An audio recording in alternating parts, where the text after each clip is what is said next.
Greetings, dear listeners, and welcome once again to Redemption Meditations. Steve, That would be a Dana. great spot. Hold on. That would be a great spot for like one of those pow pow sound effects. Like the old Batman. Yes. If only James Smith were here, Nice. could have filled that in. Yeah. Bow. Post-production edits are That's right. required. Get that to our tech guy. Yeah. Yeah. Get the tech guy on that. Yeah. So well, first of all, how are you gentlemen this evening? I'm doing great. Okay. Yeah, I'm well. I'm well. So glad to hear. Toast to your health. For anybody who saw, and as long as I don't get any fight, the title of this episode should be Saint Nick, a pugilist. And this was a topic that came from my teaming brain, and everybody was gracious enough to go with it. So as we record now, 'tis the season for many things. It's Christmas time. We're approaching Christmas, and if you spend any amount of time on Reformed groups on Facebook or elsewhere, or any Christian meme page, you're going to be deluged with certain memes of Saint Nick, Santa Claus himself, punching the heretic Arius. I've already seen plenty of those this season. I'm sure there's more to come. And I think it would be interesting to talk about this story because I dig church history. That's another thing we all have in common. And I think it could be worthwhile to kind of pick apart this story and discuss it a little bit and what its relevance might be to us today, so far removed from these times. Without any objection, I will proceed. Yeah, there's no objection. So noted. Proceed. All right. Would anyone like to give a little thumbnail of this story that we're talking about, the lead up to the punch heard around the world? I'll give a very quick gist of this, and then I'll let you guys expound on my little bit here. So many years ago, the year 325, I believe. You guys can correct me if I'm wrong on that. There was this guy named Arius, and at the time there was a lot of discussion. Yeah, he's the bad guy in our story. He's the heel in this boys and girls this wrestling story.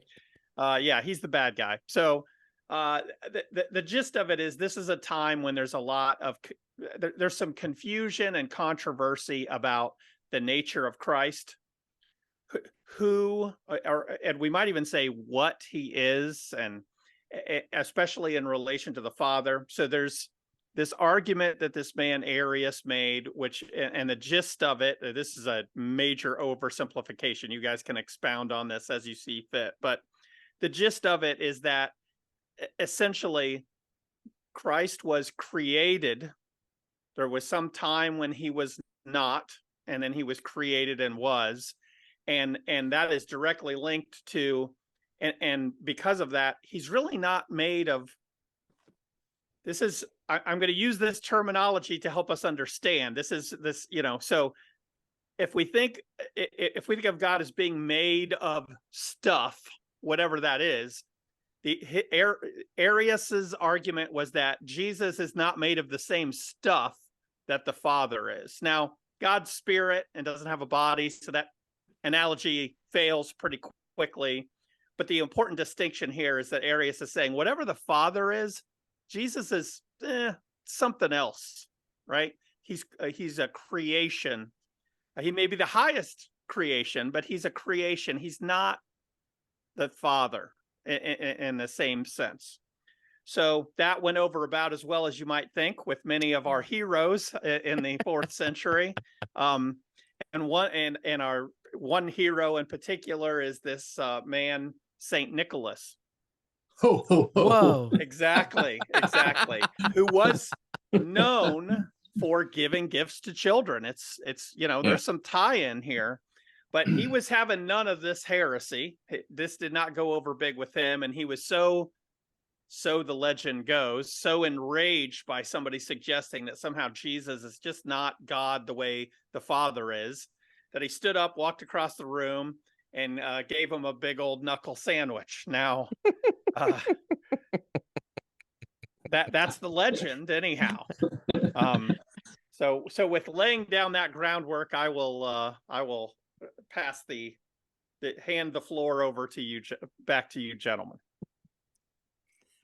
So there's a when it comes to Nicholas, so it's Nicholas of Myra, right? He's the Bishop of Myra, which is on the coast of Turkey, and Gobble, gobble. modern day Turkey.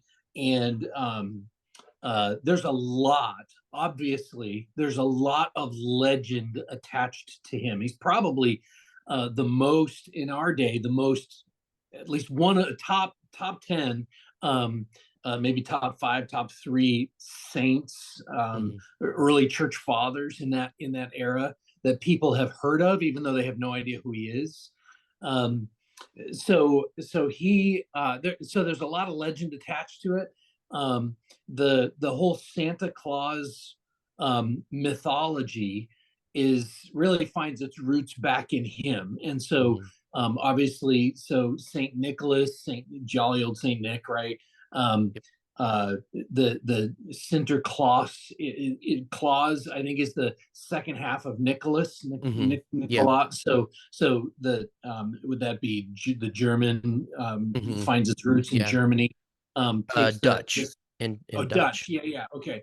So it takes the saint and the clause, Nicholas, and kind of puts that together, and it becomes Sinterklaas, right? And so all of these, Kris Kringle is tied into that somehow. I can't even remember how it all ties together, but it really all finds its roots. It's a mythology that's developed over time in different cultures that finds its roots. Even the red and white suit is based on the bishop's garb from the day, which was a red and white robe with a hat that was also red and white. Yeah. So all of that kind of mythology that we have today of Santa Claus finds its roots in this story. And Steve even mentioned that he did give gifts to children, and there's some unknowns there. It's a significant amount of unknowns. It is probable that he inherited some money. It's possible his parents were wealthy, and he inherited an estate, and as a minister of the gospel, he used that money to support orphans, and there's some legends attached to that as well. But that's kind of where the myth of Santa develops from. And it's really a fascinating story, because when you think about the Council of Nicea, trying to determine, they needed to come up with a statement. So they did the Nicene Creed, right? They needed to come up with a statement that addressed who Jesus was. So that's why we know of him in this story of tossing his holy hand grenades at Arius. That's why we know of him, because he supposedly was so adamant that for the holiness of Christ, that when he heard Arius talk, he couldn't take it, and he slapped him or hit him or whatever. I never heard that story until maybe 5 or 6 years ago. Had you guys heard that had you heard of that a long time ago?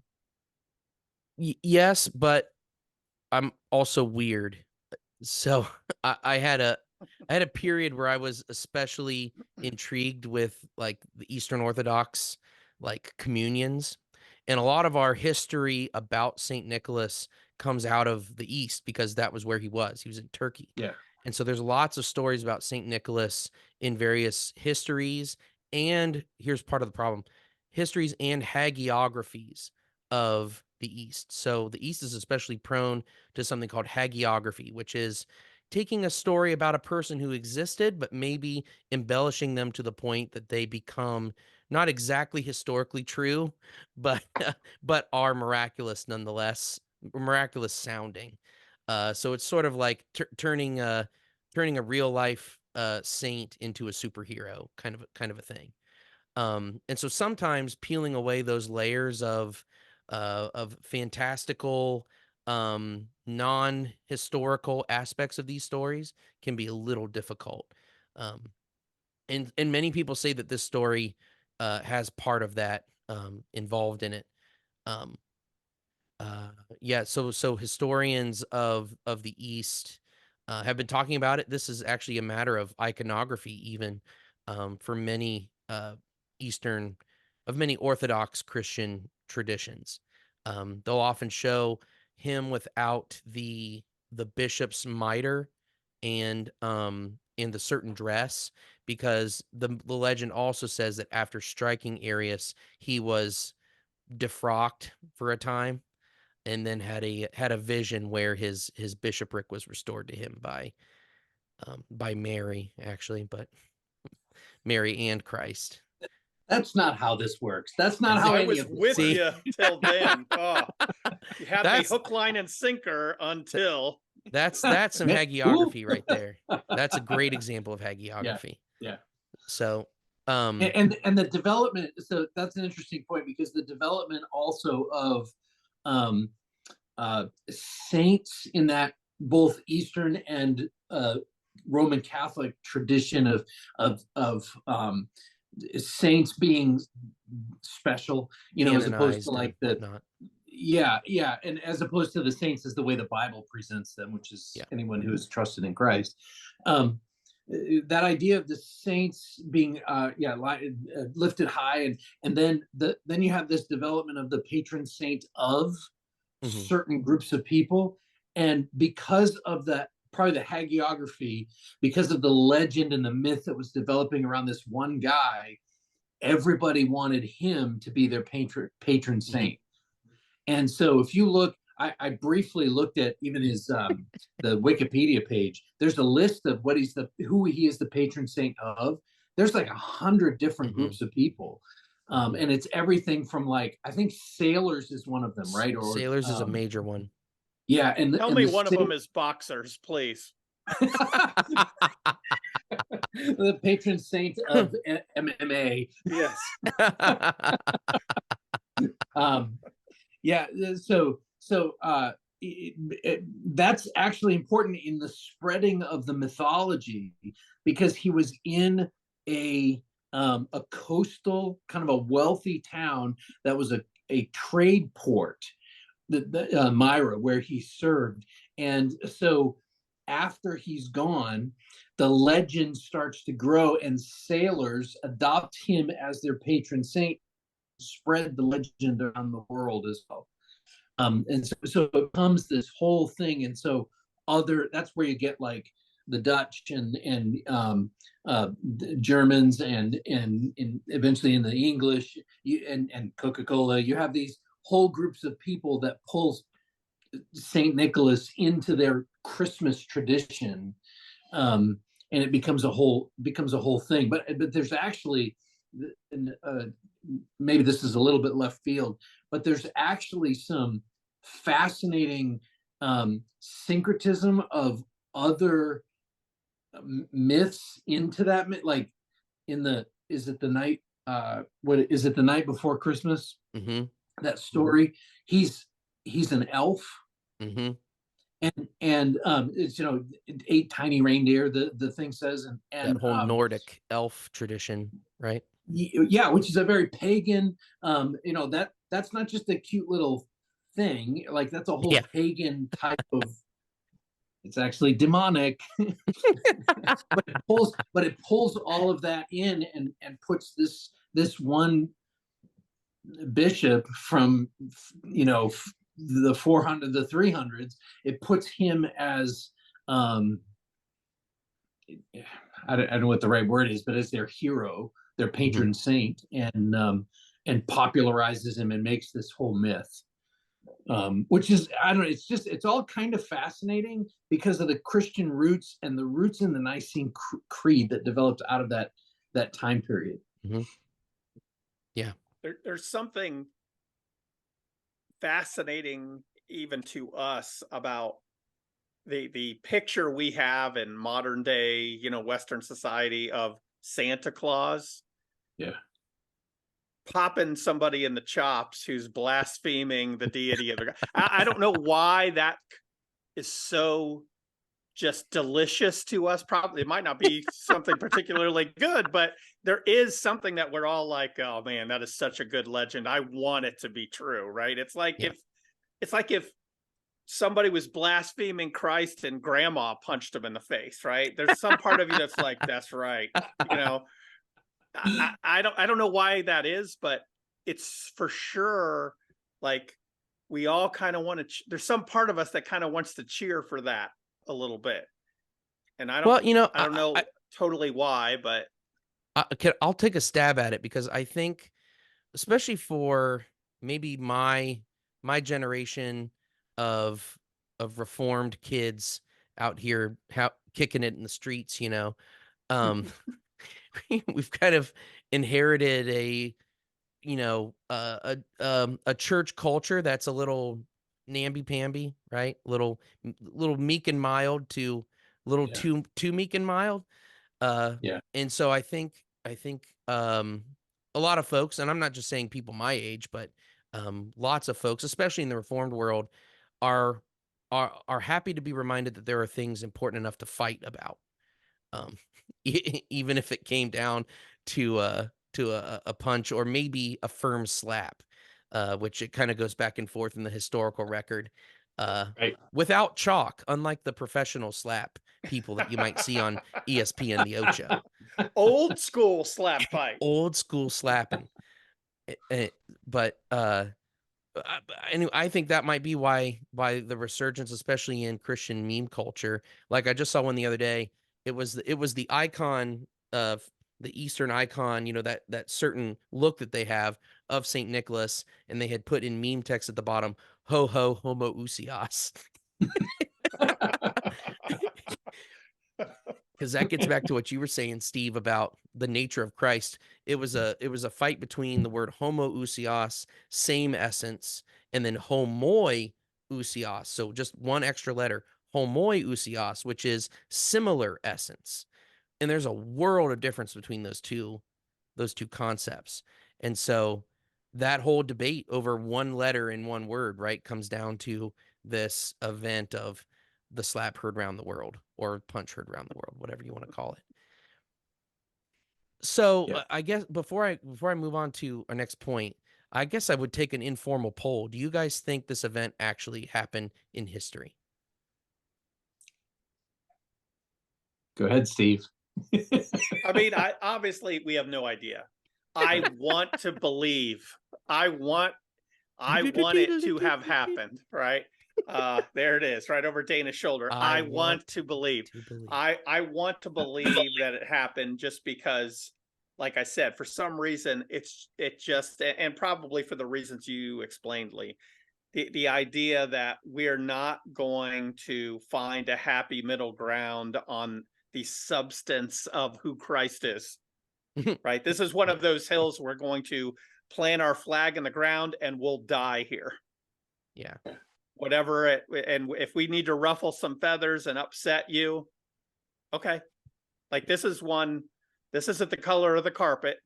This is too big a deal. Yeah. We'll just, you know, This isn't whatever either the red this hymnal means, or the green hymnal. Right. We'll take Right. whatever the consequences are of holding fast to this without compromise. So that's my way of not answering your question. I hope it's true. So I also hope it's true, or I want to believe it's true, but I also have a couple of reservations. So I agree with everything that Steve just said. I actually think it probably didn't happen. Just in doing a little bit of research. So I said I never even heard the story until like 5 years ago, and then I never heard that it might not be true until like earlier this year. And so I did just a little bit of looking, and we don't know. We do not know, and I don't think we can know. He apparently there are lists of the bishops who were there, and he's not on the list. Mhm. And so people are therefore saying, I've checked the list twice and he is not there.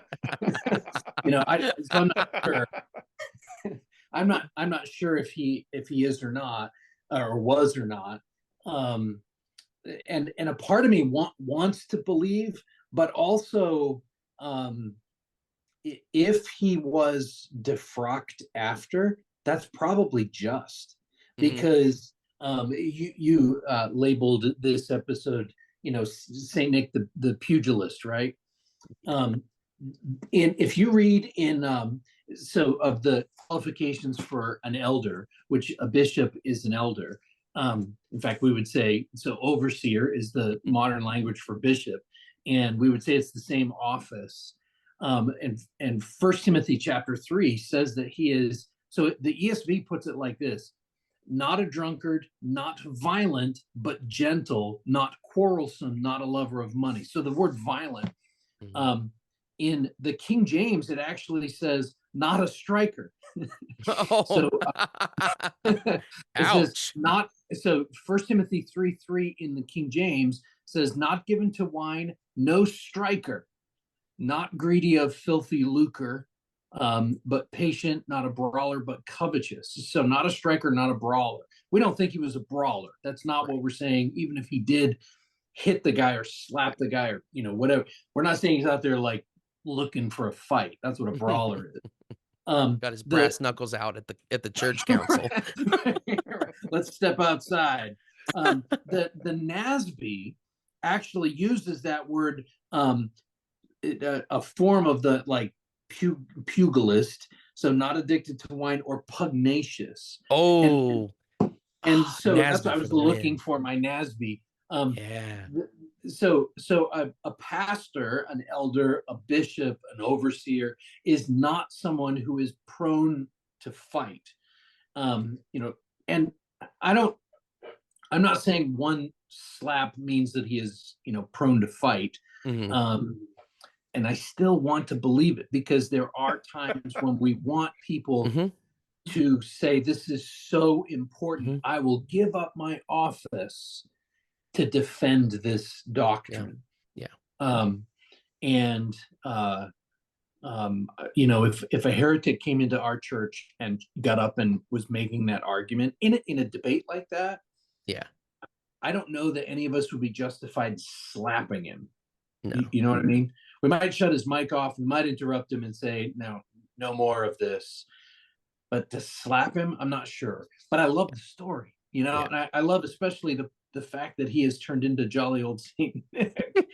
I love that part of the story, but the real important part is, whether it's true or not, the idea behind it is that he will do anything to defend the faith. Right, to stand up for the doctrine of who Christ is. That he is very God of very God. So I am quite dubious of the story as well, but I do like it. Again, I like you guys, I would wish for it to be true. But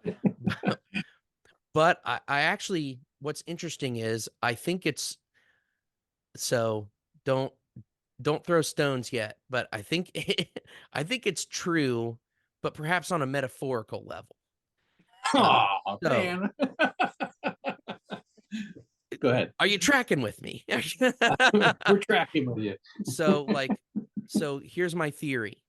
So Saint Nicholas, as you had said, Dana, how he had become like patron saint of like 100 occupations. Like everybody wanted him on their side. So in a very real sense, I would say at that time, Saint Nicholas basically represented like the church, like correct, orthodox teaching, as in like biblically correct, was sort of the guy, the guy who was like, this is the guy that is pro Christ. And I do think in Nicaea is, the exemplar of it, that Orthodox Trinitarian theology, right, that Christ is the same essence as the Father. The later revision, which I know made the East very mad, but making sure that also that the Holy Spirit proceeds not just from the Father, but from the Son as well, is a Mhm. very necessary and good addition, Yeah. and makes for a solid Trinitarian formulation that it respects the text of Scripture and is easy enough to understand. Anyway, that absolutely pile drives Trinitarian heresies, not just Arius's, but there were also others. But that formulation, that language that was given at Nicaea, essentially does kind of punch the lights out of heresy, you know. And so yeah, so maybe literal Saint Nicholas didn't punch literal Arius in the face, but I do think the Trinitarian truth that St. Nicholas stood for did very much punch the errant Trinitarian formula that Arius stood for. And Mhm. even though that error still persists in a few different ways, even in our times, biblical Orthodox Trinitarianism wins the fist fight every time, I guess. And I do see benefit to the story on that level. And especially, and I think it's especially good to be reminded of this at this time of year, because if Jesus is not of the same essence as the Father, co-equal, co-eternal, with the same level of authority over all creation, the incarnation then means something completely different if he's not that. We get a false sense of what the incarnation actually is, um, if we don't know Christ in his eternality the way that he properly is, I guess. All right, Yeah. now throw your stones. Am I way off? No, I think I think you could be right on there. I think it speaks to, we like the story because one of the things it reminds us of is that if you're going to be a church leader, then you have certain responsibilities, and one of them is not to just sort of tolerate wolves in the sheep pen, right? We don't do that. It doesn't mean that you chase out the door any unbeliever. That's not what we're talking about. We're talking about someone who's going to come and spiritually prey upon the people we're charged to care for and shepherd. So if somebody walked into our church and was actively, aggressively discipling the people we're responsible for toward some direction, like maybe Jesus Christ isn't really God, we're not going to smack them in the face, but that's going to get addressed like right now. Yeah. Right? That we're not going to just, this is not about, well, let's have a debate. No, we're not going to have a debate about it. That person is going to be gone. Mhm. Right? Like that's not, this is not where you're going to come and harvest people away from the one true God, right? Right. You've come to the wrong shop for that. And so part of it is appealing because there's something comfort in knowing that your leaders are on duty and they're Yeah. going to protect you, and they take that seriously. We like that. That's a Yeah. good thing. We should like that. Yep. Yeah, and it's not a it's not a minor doctrine either. Like these are not things that there are lots and lots of things that as in a church, right, that we can disagree on. This is not something that we can disagree on. The nature of the Trinity, the divine essence, right? It's not something that we can disagree on. And in fact, the Nicene Creed developed, it developed through those councils that we're talking about, Council of Nicea. The Nicene Creed is a confession of faith that is universal in the West, right? Like, Mhm. if you're going to be a Christian, you have to hold to this. And except for that one little phrase, "and the Son," that Lee Mhm. talked about, it's universal in the West and the East. Yeah. The East would hold to everything except Mhm. for that one little phrase, which is not a minor point. It is a Right. major point. That's a big issue That of was a worthy division. divide. Right, but they Mhm. also believe that Jesus is God. right? That part, very God of very God, that part of the creed, that's only the part that they would disagree on. So we're talking about all Christians, in order to be a Christian, have to hold on to this this statement, right? This creed. We believe this, and if you don't believe that, it makes you, by definition, the church has said historically, it makes you not a Christian. Yeah. If you don't, so Jehovah's Witnesses, Mormons who do not believe, those statements about Jesus Christ are not Christians. We can say that definitively because they don't believe those things. Yeah.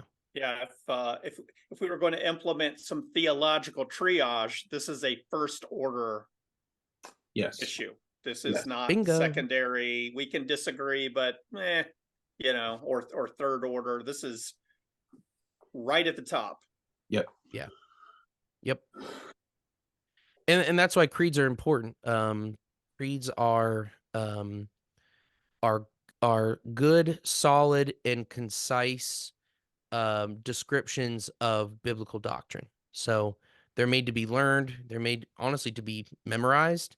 And they're a good way of distilling the entire counsel of God, especially on these particular issues, into a concise, recitable work. And they're very helpful.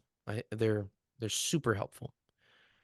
And there's a whole bunch of creeds. Well, not a whole bunch. There are a bunch of creeds: the Apostles' Creed, the Nicene Creed, Chalcedonian Creed. There's Athanasian Creed. Yeah, there's a bunch of them, and they were. What's really interesting about them is when you start looking at church history, they were developed because of a controversy that came up, right? So as the church grew and started to spread from Jerusalem to Judea to Samaria to the ends of the earth, as it got into the ends of the earth, as the church continued to spread, and then you had people like Arius. So you have some false teachers coming in, which the apostles warned us, Paul and John and Peter in particular warned us about. So these false teachers come in to try and lead people astray. The church leaders, the elders, the bishops, the pastors, they had to come together and say, what do we hold in common about this controversial issue? So in this case, it was about about Christ himself. So what do we believe about Christ? And so, for example, there's not much about the Holy Spirit in the Nicene Creed because that wasn't the controversy of the day. It was Jesus that was the controversy of the day. So the church would develop a little bit later when other controversies came on. They would come together again and hash it out and argue and have speeches and search the scriptures and pray and all of that, and then they would come out with a statement that they could all agree on. And I think the most, correct me if I'm wrong, guys, probably the most comprehensive creed is the Athanasian Creed, right? Oh yeah. Is that? Oh yeah, I would totally agree. Yeah. It's longer than the other creeds. It goes into more depth of detail, not only on Christ, but then on the Trinity, each person of the Trinity as well. So it's not a long piece of writing, but it is a longer creed. It's fantastic. I think you brought up, Dana, you brought up a good point that when we look at creeds and even historic confessions, everything in those is usually for a reason. They're trying to deal with whatever the issue of the day is. And some of those we read and we're like, why is this in here? That is a weird thing to say. Why does it say the color of the carpet has to be red? Yeah. So, but at the time, it was a really big deal. So if you imagine, like, if we had the Redemption Bible Church first confession, right, of 2024, we're probably going to address in detail some issues that if people read it 500 years ago, they'd be like, what in the world? This goes on for pages about stuff. Who doesn't know that? Right. And maybe, Lord willing, 500 years from now, people might read it and go, this goes on for like 10 pages about this and that. That's like, this is not a thing. Well, today it's a thing. Mhm. Yeah. And so when we look back on confessions, from the 17th century, and there's lots of them, right? We could go Yeah. through them all, and some of them we're going to read and just go, "What in the world?" This It was a big deal. They had a Yeah. reason for it. It was a Yeah. big deal then, and very often it is addressing first order. This is a huge problem. You're not a Christian if you hold to these things, and so we're going to sit down here with our quill and pen or word, and do some work here and really defining this strictly, because these are where people could go astray. We got to fix this. We got to address Yep. this. Yep. I'm sure those guys would never have considered people signing declarations about a man being a man and a woman being a woman, for example, Right. and what That's a great marriage is. example. That is a Yeah. great example. Yeah.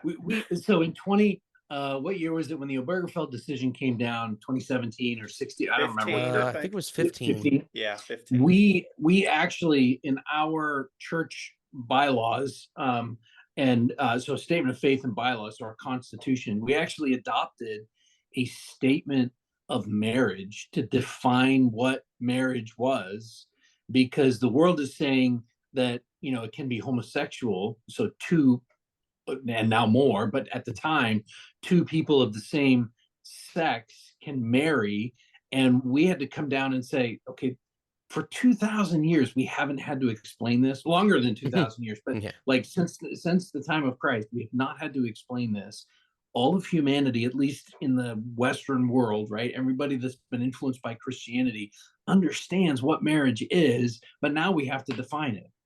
Yeah. It seems so foolish, especially in 2015, but in 2023 we almost have to, we haven't done this. You have to define what a man is and what a woman is, right? I mean, people are having to define that. We're just saying Wholesale cultural rejection of natural law. Right. Yeah. So creeds and confessions are important. And can we just there's a little bit of a difference between a creed and a confession. Yes. Yeah. So we've kind of put them together, and a lot of the purposes are together. But can you just one of you guys, like, what is a creed and what is a confession? Like, what's the difference? Yeah, a creed is a more universal statement on a particular topic or issue. A confession is more something for a particular denomination, and it goes into a lot more detail on a lot more theological topics. So, like, for example, the 1689 Second London Baptist Confession of Faith. So this is a confession for Baptists, in a way that the Nicene Creed is a creed that should be confessed by every Christian. Not every Christian is going to sign on with the 1689 or the Westminster or three forms of unity for the Dutch Reformed crowd, but they are necessary explanations of the particular doctrine of that denomination or group of Christians. So it's a little more specialized. It's less Catholic, we might say, less broad and Small c. universal. Yeah. That's My actually war not is a still curse on word. to take that That's word actually back. not a curse word. But go ahead. So yeah, that would be my explanation. Yeah. Yeah, I think it's important. So creeds in the context of the church, the church universal, creeds are generally universal, like they're generally true for all Christians, right? Yeah. Especially when we're talking about the historic, the Apostles' Creed, the Nicene Creed, the Athanasian Creed. Like when we're talking about specific creeds, there's a limited number, and they're basically true for all Christians. Mm-hmm. And whereas, like you said, a confession is usually for a denomination or a church. Here's what we believe. And so when the 1689 was published in 1689, it was written before that, but when it was published, it made legal in 1689. The Baptists of England were trying to say to especially to the rest of the Christians, and especially to the Presbyterians and the Congregationalists, they were trying to say, we are just like you. They were actually saying we're not Anabaptists. We're not the continental Anabaptists. We're actually just like you, except in these couple of areas. And so they were trying to say, here's how we are united. They were not trying to say, here's how we're different from you. Mhm. They were trying to say, and the Westminster, the Presbyterians and the Congregationalists accepted that, right? They by and large, they accepted that to say, we acknowledge that that this group is reformed in a similar sense, and that they're not the Anabaptist, Yeah. which were very different Radicals. theologically. Yeah, radicals. Anyway. Very Yeah, good. one of the I'm glad we things veered that into this topic. This is super interesting to me. yeah, It is. one of the things that both creeds and confessions are hopefully going to do is going to keep either a specific congregation or a denomination anchored to biblical truth. And it's probably being written because there's some concern that it won't, that it'll come unmoored and drift with the current of the times off to a place where it's just no longer orthodox. It's no longer biblical anymore. So, you're trying to resist the way the winds are blowing these days, whether that's in the 17th century or today. You're trying to say, hey, in this church, we believe that the scriptures say this, we hold to this. At this church, we're not going to abandon this because we believe this is a faithful understanding of what the Bible requires. This is what we do here, or believe, or teach. Yeah, so that's really good, because in the late teens, so 20, I don't remember what year it was, 17, 18, 19, and that before 19, probably 17 or 18. It's kind of after the Obergefell decision, and our society started to kind of go a little bit haywire.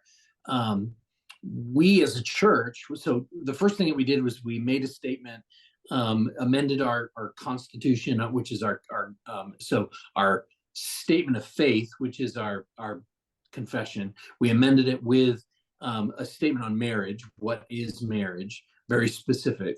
And one of the sort of initiatives that I started researching and that we as a church started to work on was, I wanted us as a church to be more rooted confessionally, so that we would say, this is what we believe, and that we would have a document that we could say, well, this is what we believe, and have it not be something that I wrote, that is so that the next pastor could come in and say, well, this guy was a wacko, I'm going to rewrite it again, and it just changed.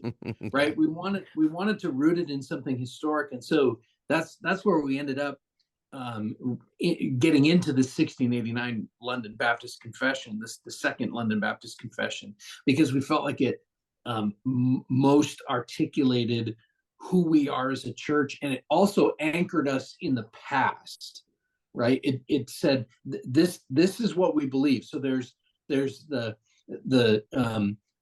confession itself is I don't remember, 20 something articles that just is a list of, here's what we believe, here's what we believe about the Bible, here's what we believe about God, about the Godhead, what we believe about God the Father, God the Son, God the Spirit, all the way through, so that it's not just our church in the middle of nowhere, Ohio, believes this thing, but the church down the road, they seem to be pretty similar, but they believe something totally different. But they all claim to be Christian churches, but actually unites us with other churches in history and other churches in the world, in our nation, and not just in our nation. I mean, there are, it's the London Baptist, so rooting back into the Reformation. I felt like that was really important, that especially as we pass into the next generation, right? We start thinking about like 20, 30, 40, 50 years from now, that our church can say, actually, we haven't changed what we believe. The world keeps changing. The world keeps redefining, sex and gender, and the world keeps redefining marriage, and who knows what they're going to redefine next. We believe this. Mm-hmm. We have not changed because the Bible has not changed. We believe this is what the Bible teaches about whatever the topic is, and we have not changed our view on that. I think it's important. Yeah. I think that's that there's something about the weight of history. Like, we could sit down and write one, right? And we could just come up with something that's just brilliant, right? And it's just amazing. But it's just us. Like, who cares? Like, we're not that big a deal. But if whatever's anchoring you to truth with something like the 1689, that weight of history has much larger links in that chain than if the three of us sit down and come up with something, no matter how great it is that we come up with. It could all be true, it could be great, but that doesn't just carry the same weight. And the other problem is, we could meet someone from some church in Texas or California or somewhere around the world whose church also holds to the 1689, and just from saying that, we have an understanding of how much we have in common, as opposed to if the three of us write it, well, I got to go through and read the whole thing until I have some idea of what's in there. Yeah. So it works better to do a historical confession if you can find one that you can hold to. Mm-hmm. Yeah, there is a time, and there has been a time in history where it's entirely appropriate to write your own confession. And Lee kind of talked about this a little bit earlier, especially coming out of the Reformation, when the lights were coming on, the gospel was starting to shine bright, and different parts of the world, particularly in Europe, as the Reformation started to spread, there were different interpretations and understandings of baptism, of all kinds of different doctrines. And in those areas where they disagreed, so they held fast. Reformed churches, they hold fast to the Nicene Creed, right? They hold fast to the primary first importance issues, and then have said, okay, but we need to write. There is no document. We can't go on the past, because the Roman Catholic Church and the Eastern Church believe very different on all kinds of areas. So we need to write our own. And so there were I've got a 4-volume basically encyclopedia. So it's 4 volumes of confessions from just the 16th and 17th century. Tons and tons of churches. The age of confessions. Yeah. Since then, I think it's a little less important to write your own. Like, I think it was during that time, as the Reformation and people were really searching the scriptures and trying to understand, trying to get it right, trying to apply those things to their own lives and churches. I think it was important for them to write those confessions. I think it's less important now because they've done that work. But yeah, which is why we've gone with the history. And one of the interesting things about the 1689, which largely borrows from the Westminster, but since we've been on the topic of the Trinity, one interesting thing about the language of the 1689 in its chapter on the Trinity was the writers actually added more verbiage about the Trinity into that chapter than was even in Westminster, adding specifically language from Nicaea about essence. And you'll also see in some versions of it the word subsistence instead of persons, and that subsistence it dates back straight to the debates at Nicaea too. So they were intentionally saying we are in the Nicene strain of Christianity, because even at that point there was an Arian revival going on in Europe as well. And so instead of, and to go back to your point about do we write something new, they were writing a new confession, but still the language they were adding was old language, saying we are continuing to fall in line with Christ's church over history. But to remember that we're going to add this language to this existing language that we're already working with. And I think Yeah, when in that's helpful doubt, too. always. I think so too. And when in doubt, always side with Santa Claus. Yes. Yes, Definitely. exactly. They don't get the beat down. Yeah. Safer. Especially if Well, you have a glass jaw. well, any final thoughts on this before we ascend the library ladder? No, ascend we shall. Yeah. Let us ascend. Steve, would you like to go first? Sure, I'll go first. I did something a little bit different this week. It's not a traditional book. It's more of a workbook. It's The One Oh. True God by Paul Washer. So Oh. I thought it's a fill in the blank workbook. It's something. It's heavy on scripture. You're going to have to get. You're going to do a lot of Bible drill, but it's one that I think would be interesting to do just as a personal study, or you could even do it with the kids, or if you're a homeschooler, or assign it as almost like a Bible study. It's there's a lot in there. I think it's a couple hundred pages, and it's just a lot of like I said, a workbook kind of thing where you're going to have to go through it with your Bible and just do a lot of fill in the blank, and it's hopefully going to stir up in you just thinking about who God actually is. Right at the beginning, there's a whole thing on the Trinity, Yes. and it's not something you're going to go through in a month. It's pretty substantial, but it's just something a little bit different than a just sit down and read it kind of book. And for some people, they might think, this is a good exercise to do with my family or by myself, just to do something a little different. So. Very good. Very good. Dana, what do you have? So I picked one that you could just sit down and read. One that'd be really easy. You could do it in one day, one sitting. Oh, there you go. So I picked, and actually I just changed it. I had a different one, but as our conversation developed, I thought this would be a good one. I just read this, Christ and Creed by Nate Pickowitz, the early church creeds and their value for today. Nate is a friend of mine, and so my dad's a member of his church, and so I have an autographed copy. But Ooh. so I preached up there this summer, and I got a free book. But it's a really simple. It goes through I think 5 of the really basic creeds, 3 of which we talked about today. The Apostles' Creed, the Nicene Creed, the Athanasian Creed, and he also talked about Chalcedon, the definition of Chalcedon, and then a real short chapter on several of the major confessions, the Belgic Confession, the 1689, the Westminster.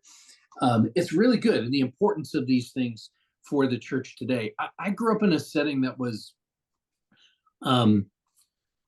we never said no creed but the Bible, but I think that's what we believed, or at least assumed. I get that. And yeah, and so the creeds and the confessions are newer in my understanding and in my theological, I don't want to use the word journey, so whatever a different word is,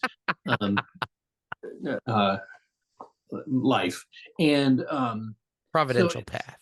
Yeah.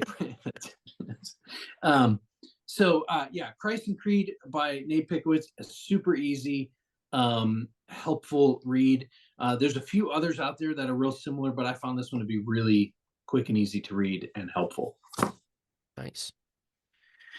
Yeah, I called an audible as well. In fact, I went off camera to pick it off my shelf, but I'm gonna do my other book too, because I really want to recommend it. And it's gonna be very different from this one, but it is The Need for Creeds. I feel the need for creeds. The Need for Creeds Nice. Today by J.V. Fesco. I'm a big fan of Fesco. I really like his writing. I think he's really good on apologetics as well. This is another very thin book. And he's a good writer. This is a really good kind of primer on the entire topic of creeds and confessions. So heavily recommend that. And then this one, which I've been excited to recommend for a while, for anybody who needs a little poetry this time of year, The Temple by George Herbert. So this is the Canon Press version. You can get this anywhere. I can't remember if it's in the public domain or not. Back in the day of the metaphysical poets, so like John Donne, for example, these guys were doing big high concept type ideas for poetry. Still sticking with rhyme and meter, but not necessarily doing the same poetic genres of the past. This one is really cool. It's called The Temple because he actually his poems in it are named for parts of the temple in the Old Testament. So as you're walking through the book, you're walking through the temple, and so he has different poems about different aspects of the temple, and then drawing comparisons and stuff for the church today. It's a very interesting, it is metaphysical poetry, but it is not difficult. Really like this for a little change of pace. If you want some devotional poetry, a little Christian poetry from one of the masters of the craft, you could not get better than George Herbert in The Temple. So.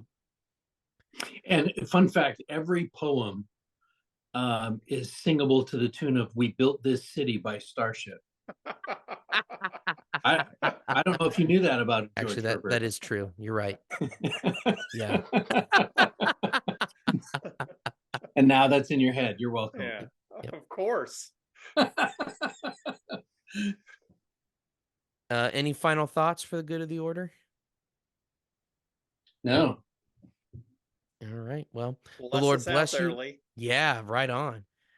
The Lord bless you and keep you. The Lord make his face to shine upon you and be gracious to you. The Lord lift up his countenance upon you and give you peace. Amen. Amen.